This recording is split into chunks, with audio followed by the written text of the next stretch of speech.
Pour la bande originale du jeu, on a essayé d'être For the soundtrack of the game, we tried to be very close to what is done in film. We were constantly asking at each place in the game, why are we putting music here? What is it going to say? So we focused the music on bringing emotion, which is interactive and supports the character's arc. I'm sorry, honey. I'm sorry. I'm sorry. You know I love you, don't you? You know I love you. We make games that are very narrative. We're really into interactive drama, so the soundtrack also had to go in that direction, supporting the three characters' very different stories.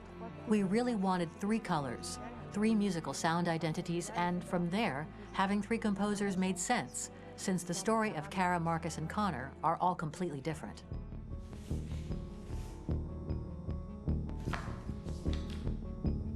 You recognize him? It's Carlos Ortiz. For Connor, we wanted a soundtrack that could be very cold and very mechanical, very machine-esque somehow. For Kara, we wanted a soundtrack that would be very moving and emotional. It was about the quest for identity, but it was also a journey about love and empathy. And for Marcus, we wanted something epic, something that would really represent the grand aspect of his quest. And we were very fortunate to find three incredibly talented composers, and working with them has been a dream, honestly.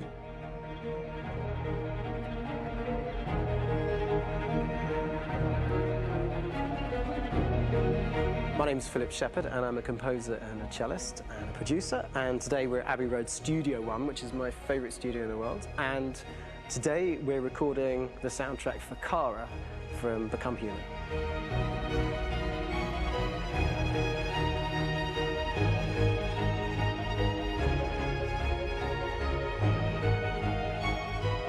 So when I compose a big project, I often travel just to kind of get out, and get some fresh air and some inspiration. And I go hiking and traveling in Montana a lot. I had a log fire in the room that I was staying in, and the flames were kind of making absolutely direct music. And it became the basis for Kara's theme, and it sounds something like this.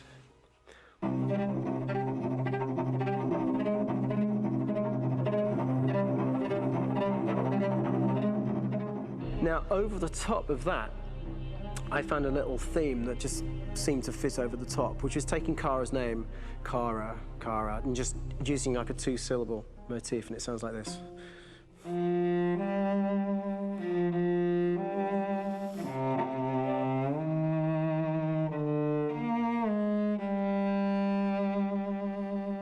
going to pull through this, Alice. As long as we're together, nothing can hurt us.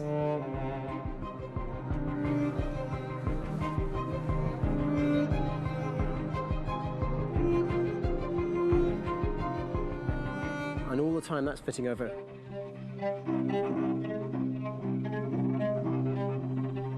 So it kind of works in lots of levels. And in fact, every single theme in the score has one of those elements built into it, and it becomes sort of the DNA of every single tune.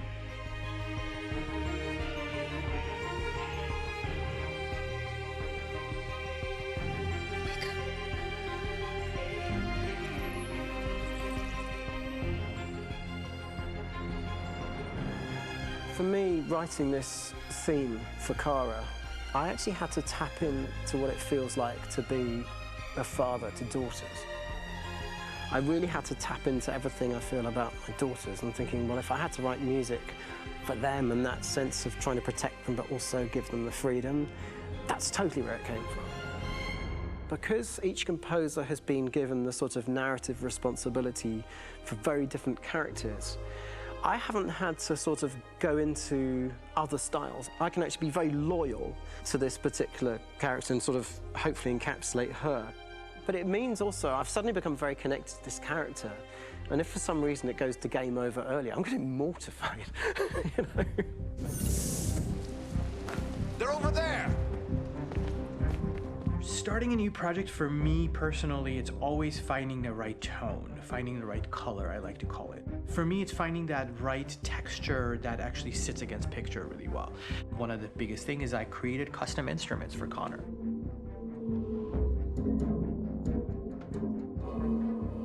I pulled out all my vintage synthesizers to be able to capture this robotic person, if you will. My approach to all of these custom instruments is that I hear the sound in my head. And either I could just come into the piano and just be like, all right, so I'm gonna just get on the computer and just create it. I rather be able to play these instruments physically. Oh, that's nice. You can do the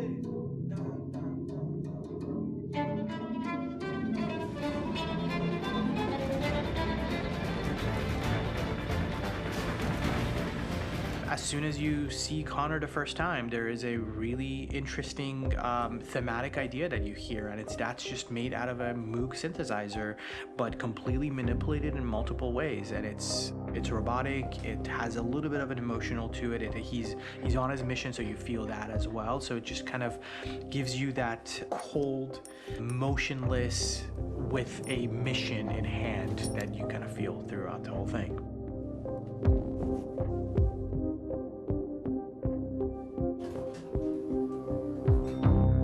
Because the music evolved, one of the things that I was very weary and I was very kind of focused on was the way that the music has to evolve. So my idea behind it was that Connor is a singular android that could at any point become a deviant or could actually stay as an android. So I created a more or less an Connor theme, and then I was able to just manipulate it in different aspects of it. Is everything okay, Lieutenant? Chris was on patrol last night. He was attacked by a bunch of deviants. I'm a human being writing for a robot, and throughout Connor's journey, he meets someone, he meets a partner. So how do you deal with a robot feeling? And I've met a partner that I'm gonna work with, or all of a sudden he sees a dead body. Does this robot have an imagination? Does this robot have a feeling? And if yes, how do you translate that into non-emotional music? So it basically at any point I was just like, I can't do this, and then I just do it. Property was damaged and fires continue to rage in several major districts across the city. Some people are asking, have androids become a threat to our security? When I first started really digging in on Marcus, the one thing that I really tried to capture was the transformation process. You know, Marcus is this android that evolves over the course of the game and really goes from kind of figuring out that he's more than just an android. You know, he's starting to develop kind of a human soul in a way. Try to imagine something that doesn't exist, something you've never seen. Now concentrate on how it makes you feel and let your hand drift across the canvas. The other side of Marcus that I really latched onto was that he almost became a savior for a lot of the other androids in the game. So when I started developing the theme for Marcus, I really made it like a church hymn.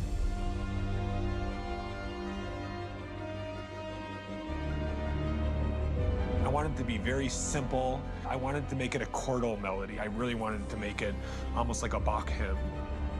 The tough thing with that is it had to be recognizable.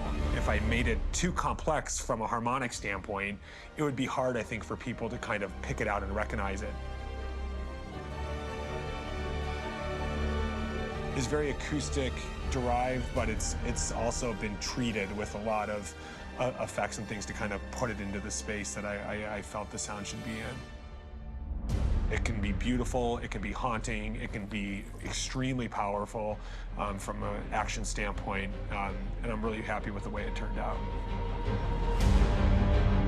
The music is there, but it's subliminal and it's emotional, and people are feeling it, and it's not distracting. And that's tricky with a game like this, where you have to have a lot of ins and outs like that, where the music kind of has to get in and out of these moments. This is a war we're fighting with the humans. If we fail, they'll destroy us. I think the game's been put together so well where I just wanted to make sure that I wasn't ruining the emotion.